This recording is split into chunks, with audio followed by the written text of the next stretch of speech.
Hello नमस्कार दोस्तों। काफ़ी लंबे समय से आप इंतज़ार कर रहे थे कि सर त्रिकोणमिति कब आने वाली है, त्रिकोणमिति की क्लास कब देखने को मिलेगी। तो खुशखबरी आपके लिए आ चुकी है और हम आज पढ़ने वाले हैं त्रिकोणमिति, जो कि चैप्टर कौन सा है, 8th है। प्रश्नावली 8 आज हम स्टार्ट करने वाले हैं, लेकिन कुछ इंपॉर्टेंट बातें हैं जो आपके साथ शेयर करना चाहता हूँ। दोस्तों, जैसा कि आपको मालूम है कि काफ़ी कम समय अब आपके पास बचा है बोर्ड एग्ज़ाम की जो परीक्षा है उसके लिए। संभावित है कि मार्च में आपके एग्ज़ाम होने वाले होंगे, तो आपके पास बहुत ज़्यादा समय नहीं है।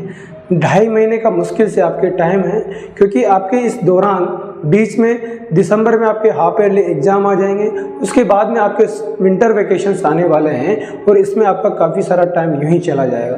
तो मैं आज भी यही कह रहा हूं कि भाई जो बच्चे अभी भी तैयारी नहीं कर रहे हैं वो थोड़ा सिंसियर हो जाइए, जागरूक हो जाइए, क्योंकि करियर आपका दांव पे लगा है। अगर आप आज नहीं पढ़ोगे तो कभी कुछ नहीं कर पाओगे। इसलिए मेरी एक ही रिक्वेस्ट है कि भाई जो भी जैसा भी जितना भी टाइम है पूर्ण मनोयोग से आप पढ़ने की कोशिश कीजिएगा, जरूर सफलता आपको मिलेगी। तो शुरू करते हैं त्रिकोणमिति। अब त्रिकोणमिति होती क्या है, इसके बारे में थोड़ा सा बेसिक कंसेप्ट समझ लेते हैं। त्रिकोणमिति, त्रिकोण से मतलब क्या हो गया, एक ट्रायंगल बन रहा है आपका, है ना। एक त्रिभुज से संबंधित चीजें हैं, जैसे कि कोई समकोण त्रिभुज आप ले लीजिएगा, ठीक है। अपन क्या है, रिलेशन फाइंड आउट करने की कोशिश करेंगे, लेकिन मैं समकोण त्रिभुज ले रहा हूँ। ले लेते हैं ABC। यहाँ पर जो कोण है वो क्या हो गया, A हो गया, इसको आप थीटा मान लीजिएगा ना। तो यहाँ पर इसकी भुजाओं में और इसके कोणों के बीच जो रिलेशन होता है वही हम त्रिकोणमिति में पढ़ते हैं। तो इसका कोण थीटा हो गया, इस भुजा की लंबाई क्या मान लीजिएगा, अच्छा A के सामने की A मान लो, इसको C मान लो और इसको B मान लीजिएगा, है ना। तो ये क्या हो गया, भुजा की लंबाई होगी। तो अपन जो इनमें रिलेशन पढ़ने की कोशिश करेंगे वही क्या होगा, त्रिकोणमिति होगा। तो अच्छा, ये जो आड़ी लाइन होती है ना, इसको क्या बोलते हैं अपन, आधार बोलते हैं। इसको क्या बोलेंगे, आधार। और आधार के साथ जो बना हुआ कोण होता है उसको क्या बोलते हैं अपन, इसको थीटा अपन कोई एंगल दे देते हैं। और ये जो लंबवत है इसको क्या बोलते हैं अपन, इसको लंब बोलेंगे, है ना। और इंग्लिश वाले इसको क्या बोलते हैं, परपेंडिकुलर। और ये जो है इसको कर्ण बोलते हैं, ठीक है। तो यहाँ पर ये 3 चीज़ें जो है आपको ध्यान रखनी है कि भाई ये आधार हो गया, ये लंब हो गया और ये कर्ण हो गया। और एंगल थीटा के साथ कंफ्यूजन में नहीं जाना है, बिल्कुल भी कंफ्यूज नहीं होना है, क्योंकि थीटा आधार के साथ ही बना होगा हमेशा। किसके साथ, आधार के साथ। अगर ये वाला एंगल थीटा दिया होता तो फिर ये वाला अपना क्या हो जाता, आधार हो जाता। इतनी बात समझ में आ गई। अब आ गई है तो आगे बढ़ते हैं। सबसे पहले मैं एक छोटा सा फॉर्मूला जो आपको हमेशा याद रहता ही है और आपने काफ़ी अच्छे से पढ़ भी रखा होगा, लाल बटे कक्का। बहुत सिंपल है, लाल बटे कक्का। इसका क्या मतलब हो गया, सर लंब बटे कर्ण हो गया, आधार बटे कर्ण हो गया, लंब बटे आधार हो गया। तो ये सिर्फ एक ट्रिक है, कोई फॉर्मूला नहीं है। तो लाल बटे कक्का याद करने का। अब यहाँ पर सबसे पहले कि ये क्या है सर, और आधार बटे कर्ण ये क्या है, और लंब बटे आधार ये क्या है। तो सबसे पहले अपन इसमें लेते हैं साइन थीटा बराबर लंब बटे कर्ण। फिर इसके बाद में लेते हैं अपन कोस थीटा, ये किसके बराबर हो गया, बताओ भाई, आधार बटे कर्ण के। फिर इसके बाद में लेते हैं अपन टेन थीटा, ये किसके बराबर हो गया, ये हो गया सर आधार बटे लंब बटे आधार के। किसके, लंब बटे आधार के। तो ये अपने 3 फॉर्मूले हैं बेसिक जो याद करना है। इसके अलावा कुछ भी याद नहीं करना है आपको, ठीक है। बस ये 3 चीज़ें याद कर लोगे तो समझ में आ जाएगा।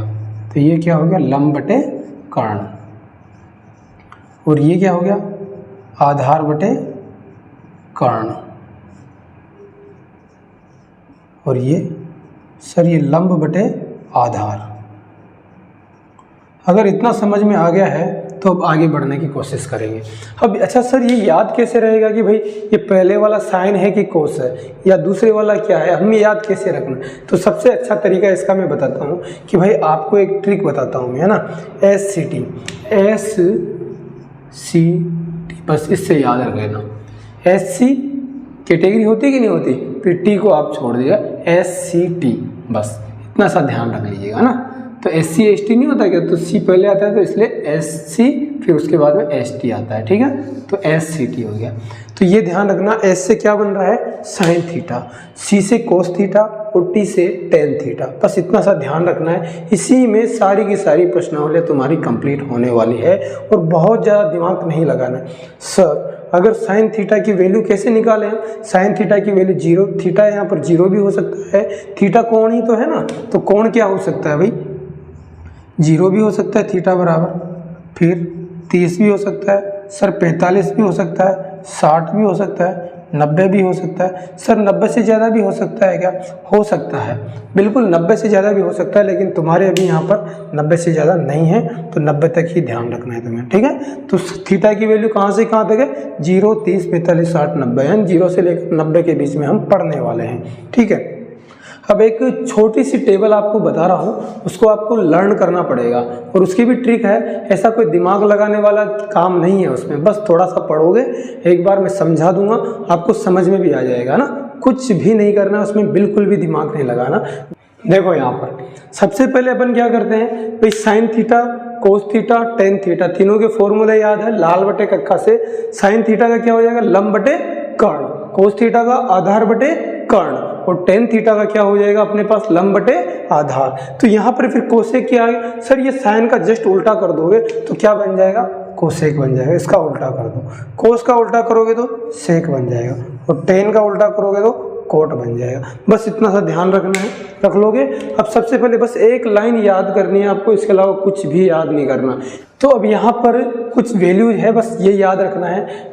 साइन थीटा, जब थीटा की वैल्यू 0 डिग्री होगा तो साइन थीटा कितना होगा, 0। थीटा की वैल्यू अगर 30 रख दोगे तो ये 1/2 हो जाएगा। थीटा की वैल्यू 45 रखोगे तो साइन 45 कितना होगा भाई, सर 1/√2 हो जाएगा। फिर उसके बाद में जब थीटा की जगह 60 रख दोगे तो साइन 60 क्या हो जाएगा, सर √3/2, और साइन 90 की वैल्यू कितनी हो जाएगी, 1। बस इतना सा याद रखना है। ये कितनी वैल्यू हो गई, 5 वैल्यूज। 5 में भी क्या याद रखना है, साइन में 0 रखोगे तो 0 आ जाएगी, और 90 रखोगे तो 1 आ जाएगा। इसमें भी कोई दिमाग लगाने वाली बात नहीं है। लेकिन प्यारे बच्चों, यहाँ पर जब अपन साइन की वैल्यू 30 डिग्री रखते हैं तो साइन थीटा कितना आता है, 1/2। लेकिन जब साइन 45 रखते हैं तो कितना आता है, 1/√2, और साइन 60 रखते हैं तो √3/2। बस यही याद करना है, इसके अलावा कुछ भी याद नहीं करना। अब कोस के लिए क्या करेंगे अपन, इस टेबल को लिखा है ना, उल्टी तरीके से लिख दो। जैसे कि कोस 0 की जगह क्या लिखेंगे, 1 लिख दो सर। फिर कोस 30 की जगह पे क्या लिखोगे, √3/2 लिख दो। इधर से लिखते जाना है, यहाँ पर सर 1/√2 ही लिख दो। फिर यहाँ पर सर यहाँ पर 1/2 लिख दो, और यहाँ पर 0 लिख दो। तो बस साइन वाली लाइन याद करनी है, फिर कोस याद करने की तुम्हें जरूरत नहीं पड़ेगी।